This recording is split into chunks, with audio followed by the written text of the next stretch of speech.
भिंड में अवैध रेत उत्खनन पर प्रशासन का हमला बोल। परिवहन आयुक्त उमेश जोगा द्वारा अवैध रेत उत्खनन एवं परिवहन में संलिप्त वाहनों को जब्त कर कड़ी कार्यवाही की है। कार्यवाही के दौरान परिवहन मामले के साथ भिंड कलेक्टर एसपी व वन अमली ने संयुक्त कार्रवाई को दिया अंजाम। देखिए क्या कहा परिवहन आयुक्त श्री जोगा जी ने। नंबर के खास करके केवल रेत के वाहनों को, इसको लेके जो चंबल सैंक्चुरी का जो जितने भी जगह है उन जगहों में परिवहन विभाग को जिम्मेदारी दिया है कि ये सभी वाहन अगर बिना नंबर के और बिना रजिस्ट्रेशन के रहते हैं तो इनको जब्त किया जाए।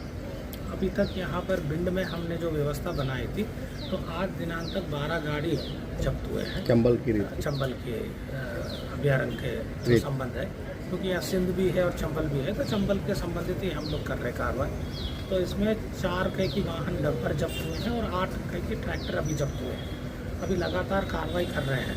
हमने अभी कलेक्टर साहब से, कलेक्टर भिंड और कलेक्टर एसपी भिंड से भी अभी चर्चा किया है। जो माइनिंग विभाग भी था साथ में और फॉरेस्ट विभाग भी था, संयुक्त रूप से हम लोगों ने एक दूसरे का कोऑर्डिनेटेड इफेक्ट करेंगे ताकि इस पर अच्छी कार्रवाई, जैसे माननीय न्यायालय जो निर्देश दिया उसका पालन किया। यहाँ सर जैसे सिंध का रेत भी है, चंबल का रेत जो जांच करना है चंबल का, तो सर इनमें सर चेक कैसे कर पाते हैं कि चंबल का है सिंध का है? सिंध का रेत में और चंबल का रेत में एक बेसिक डिफरेंस, और सिंध का रेत थोड़ा मोटा रहता है। हाँ। और उसको केवल जोड़ने के लिए इस्तेमाल करते हैं, ऐसे लोग कहते हैं यहाँ के स्थानीय लोग। और जो चंबल का रेत रहता है जनरली प्लास्टरिंग के लिए इस्तेमाल होता है तो वो बेसिक डिफरेंस वो मोटापा से ही पता चल जाता है।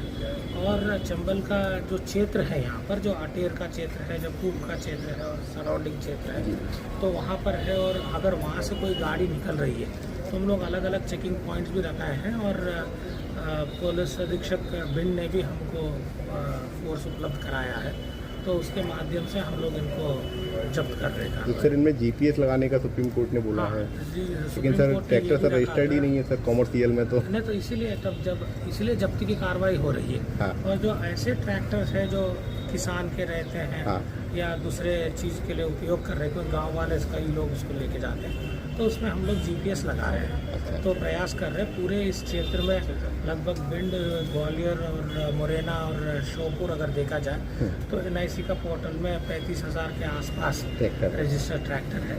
और इसमें हम लोग पहला चरण में इसी को कॉन्सेंट्रेट कर रहे हैं जो ये चंबल सैंक्चुरी से संबंधित है। फिर बाद में लगातार कार्रवाई चलते रहेगी। और जिनके पास ट्रैक्टर है मैं उनसे भी निवेदन करता हूँ, क्योंकि ट्रैक्टर में नंबर नहीं होने से अगर किसी का एक्सीडेंट हो जाता है तो उस पीड़ित व्यक्ति को न्याय भी नहीं मिलता है, क्योंकि ना इंश्योरेंस का उसको पैसा मिलता है और ना ही उसमें कोई केस टीचर